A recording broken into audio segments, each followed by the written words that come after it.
একদল দিনে ডিউটি করে আর একদল রাত্রে ডিউটি করে। যারা রাত্রে ডিউটি করে তারা সকালবেলা এসে নেতার সাথে মুসাফা করে, আবু তালেবের সাথে মুসাফা করে। আপনি যে ডিউটি দিয়েছিলেন যথামতো পালন করেছি। মক্কার গলিতে গলিতে পাহাড়ের চিপাই চিপাই মোহাম্মদ সহ মোহাম্মদের যে কয়েকজন সাহাবী তন্ন তন্ন করে খুঁজছি নেতাজি। আমাদের দেশে নেতাদের পাশে সামসা থাকে না, থাকে না? আরো জোরে বলেন।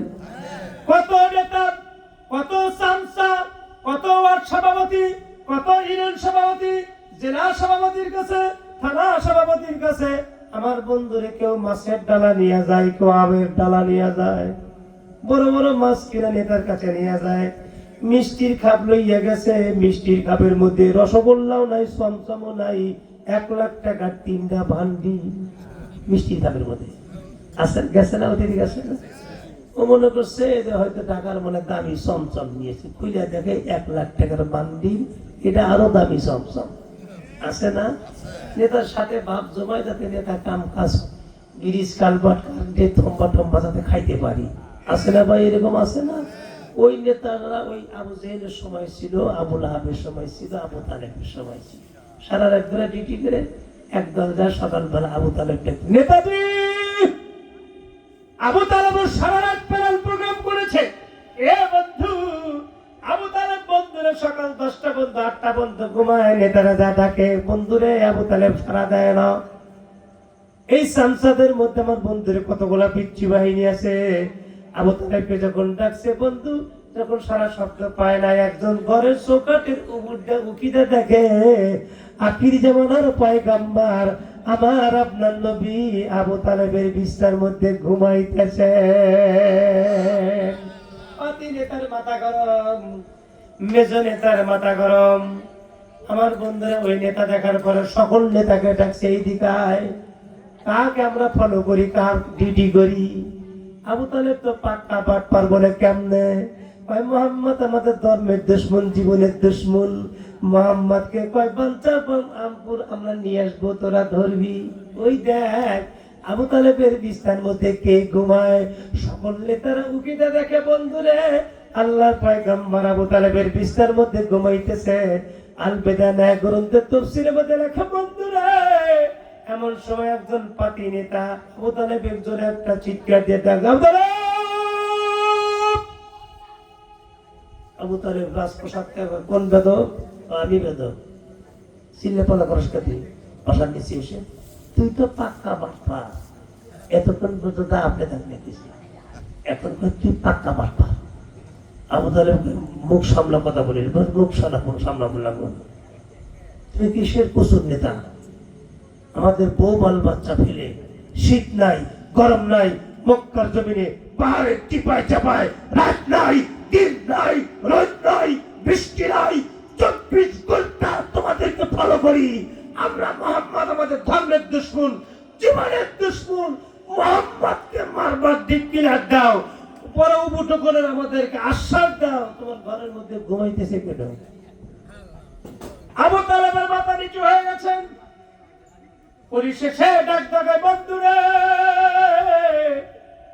মুহাম্মাদের ধর্ম গ্রহণ করি নাই, মুহাম্মাদের ধর্ম গ্রহণ করব না, কিন্তু মুহাম্মদকে আমি বড় মহব্বত করি।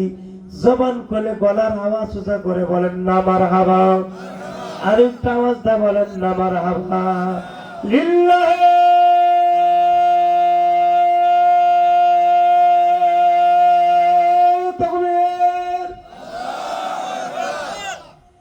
টাকা পয়সা দেন এখন নেতা আসে নাই, এটা ঘুম সারানির আইডেন্টিফাইড করছে। আমি বড় মহব্বত করি, অধর্ম আমি গ্রহণ করিনি, গ্রহণ করবো না। মুফাসসির তাফসীরের মধ্যে লিখছেন সারা পৃথিবীর যত উম্মতি মুহাম্মাদি চলে গেছেন, সারা পৃথিবীর যত উম্মতি মুহাম্মাদি পৃথিবীতে আছেন, কিয়ামত পর্যন্ত যত উম্মতি মুহাম্মাদি এই পৃথিবীতে আসবে, সকল উম্মতি মুহাম্মাদির নবীর প্রতি ভালোবাসা, নবীর প্রতি মহব্বত এক পাল্লায় তুলে টান দিবা। আর আবু তালেব যে বলছে বাদি দেখ বড় মহব্বত করি রে, এই কথার ওজন যদি দ্বিতীয় পাল্লা রেখে টান দেওয়া যায়, মুফাসসিরগণ তাফসীর লিখতে গিয়ে বলেন আবু তালেবের কথার ওজন আমার আল্লাহ পাকের আদালতে বড় ভারী হইয়া যায়। কিন্তু লোকটা কপাল পোড়া ছিল আমার বন্ধুরে। এই আবু তালেব যখন মরতে লাগছেন আমার নবীজি কাঁদতে কাঁদতে দৌড়া গিয়া আবু তালেবের মাথার মধ্যে হাত বুলায় ডাক ডাকায় চাচা যান, তুমি আমার একজন গার্জেন ছিলা, তুমি আমার একজন মুরব্বী ছিলা, তুমি আমার একজন মাতার ছাত্রী ছিল। চাচা গো, ইসলামের মধ্যে তোমার অনেক অনুদান আছে, আমি তোমার কাছে বড় ঋণী। ও চাচু, আমি তোমার ঋণকে পরিশোধ করতে পারি নাই, কিন্তু চাচা আমি তোমার কলমের একটা সুযোগ ইচ্ছা দিতে চাই। আমি আমার অন্তরে চক্ষুতে দেখি তোমার কলমের মধ্যে মারাত্মক ভাইরাস আছে, কঠিন কঠিন রোগ আছে। চাচ্চু, আমি একটা সুচিকিৎসা তোমাকে দিতে চাই। একটা চিকিৎসা যদি নাও তোমার কলম সুস্থ হইয়া যাবে। আবু তালেব তখন ডাক ডাকায় বাদি যা, তুমি আবার ডাক্তার হইলা কবে? কোন মেডিকেলে পড়ছে? মানুষে ঢাকা মেডিকেলে পিজিতে পড়ে পড়াশোনা করছে, তুমি ডাক্তার হইলা কবে? নবী তখন হাদিস শুনে আল্লাহ মানে রব্বি পাক করা তালিলিহি ওয়া আকরামানি রব্বি পাক করা তাদিলিহি। আমার আল্লাহ এমন এলেম এমন বিদ্যা শিক্ষা দিচ্ছে না তা দাদা আবু তালেব পৃথিবীতে আর কোনো শিক্ষা নাই। আমার নবীর বন্ধুরে কোনো ইউনিভার্সিটিতে লেখাপড়া করে নাই, কোনো অক্সফোর্ডে লেখাপড়া করে নাই, কোনো ক্যামব্রিজে লেখাপড়া করে নাই। আমার নবীর পৃথিবীর কোনো মাকলুক ওস্তাদ না। আপনাদের এই চরশিবপুরের গ্রামে আমার বদরাজ থেকে 50 বছর পূর্বে একটা প্রাইমারি যিনি হেডমাস্টার ছিল, উনি ছিল মাত্র 5 পাস অথবা 8 পাস অথবা স্কুল মেট্রিক পাস। ওনার একটা ছাত্র ডিসি ম্যাজিস্ট্রেট টিএনও ছিলেন। এই বাংলার জমিনে সর্বোচ্চ ডিগ্রিধারী হতে পারে কি পারে না? আরো জোরে বলুন। শিক্ষকের ইজ্জত উপরে না নিচে? আপনি যদি এই চরশিবপুরের সর্বোচ্চ ডিগ্রিধারী, এই পৃথিবীর সর্বোচ্চ বিদেশ থেকে পিএইচডি করে আসছে, এর উপরে শিক্ষিত আর বাংলাদেশে নাই। উনি যদি দশানে দিয়ে যদি নৌকা তুলতে চায়, সরকারি দামি গাড়ি নিয়ে আসতেছে, ওই চরশিবপুরের প্রাইমারি স্কুলে শিশু শ্রেণীর আমার স্যার মাজা বাতি বাতি গুটেল হয়ে গেছে, ওখানে লাঠি পড়তে এরকম উপরে বসে আছে। ওর মধ্যে যদি সামান্য মাত্র বিন্দু মাত্র শিক্ষার জ্ঞান থাকে, ওই সারেক সালাম ইজ্জত করবে কি করবে না? আরো ধরে বলুন। আমার বাল্যকালের শিক্ষক ইনি যদি আমাকে শিক্ষা দিতে, আমি বড় মুফতি মুহাদ্দিস মুফাসসির হইতে পারতাম না, আমি এত বড় ডিগ্রিধারী হইতে পারতাম না। তাহলে বোঝা গেল আমার বন্ধুরে, শিক্ষকের ইজ্জত উপরে হয়। আমার আল্লাহ চিন্তা করলেন আতিউল্লাহ আতিউর রাসূল, আমি আল্লাহকে যদি অনুসরণ করে আমার বন্ধুকে অনুসরণ করা লাগবে। আমার নবী আল্লাহর পরে স্থান আল্লাহ রাখছেন। আর যদি নবীজি পৃথিবীর কোনো মাখলুকাতের কাছে পড়াইতো, তাহলে সেই তো তার সাথে ইজ্জতের আসন বেশি হইতো। তাই মুফাসসিরিনগণ লেখেন, শিক্ষক একজন, ছাত্র একজন। শিক্ষক হলো আমার আল্লাহ, ছাত্র হলো আখির জামানার পয়গম্বর। আর আমার আল্লাহ নবীজির ওস্তাদ, নবীজির শিক্ষক রে।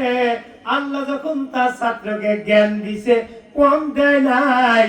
তামাম পৃথিবীর যত বিদ্যা জ্ঞান বিজ্ঞান আছে সব আল্লাহ নবীজির সিনার মধ্যে আল্লাহ ঢেলে দিছে। তাই নবীকে আল্লাহ মানে রব্বি পাক করা তালিলিহি, আমাকে আল্লাহ এমন বিদ্যা দান করছে যার উপরে কোনো বিদ্যা নাই। ও আকরামানি রব্বি পাক করা তাদিলিহি, আমার আল্লাহ এমন আদব শিক্ষা দিছে রে যার উপরে পৃথিবীতে কোনো আদব নাই। ও চাচা, আমাকে আল্লাহ পাক ডাক্তারি বিদ্যা শিক্ষা দিয়েছেন, আমি তোমাকে একটু সুচিকিৎসা দিতে চাই। আবু তালেব তখন ডাক্তার বাতি যাও রে, আপনি কি চিকিৎসা দিতে চান? নবী কয়, নবীজি গো চাচা যান, লা ইলাহা ইল্লাল্লাহ মুহাম্মাদুর রাসূলুল্লাহ, মুহাম্মাদুর রাসূলুল্লাহ যদি না বলেন তাতে আমি নারাজ না।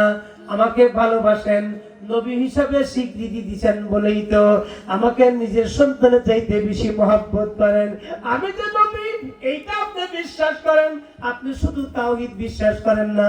আমার কাছে একবার বলবেন, বলুন লা ইলাহা ইল্লাল্লাহ।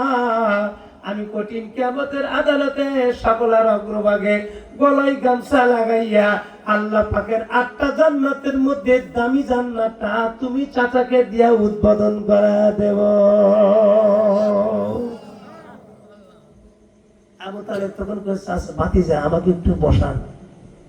এই বসা কালবা পরা পরা বাপ। এমন সময় দূর থেকে আবু জেহেল তার বাহিনী পাঠা দিয়ে দেখতো আবু তালেব মৃত্যুর সময় মোহাম্মদের সাথে গুটু গুটু করে গিয়ে মোহাম্মদ কিন্তু সরা দেয়। আবু জেহেলের বাহিনী এসে নবীজিকে সরা দিলেন। তফসিরের মধ্যে লিখছে আবু তালেব কয়, পাপা ভাতিজা আমি তোমাকে ভালোবাসি, তোমার ধর্ম সত্য, তাওহীদ সত্য, আল্লাহ সত্য, তুমিও সত্য, কিন্তু আমি আমার ধর্মের উপরে অটল থেকে আমি বেঈমান হয়ে কাফের হয়ে মরতে চাই। কথা বোঝেন নাই? তাহলে এখান থেকে একটা মাসলা ইস্তেমাল করা যেতে পারে, হিদায়াতের মহামালিককে। আরো জোরে কোন, আরো জোরে বলুন, হিদায়াতের মহামালিক। আওয়াজ দিয়ে বলুন, হিদায়াতের মহামালিক।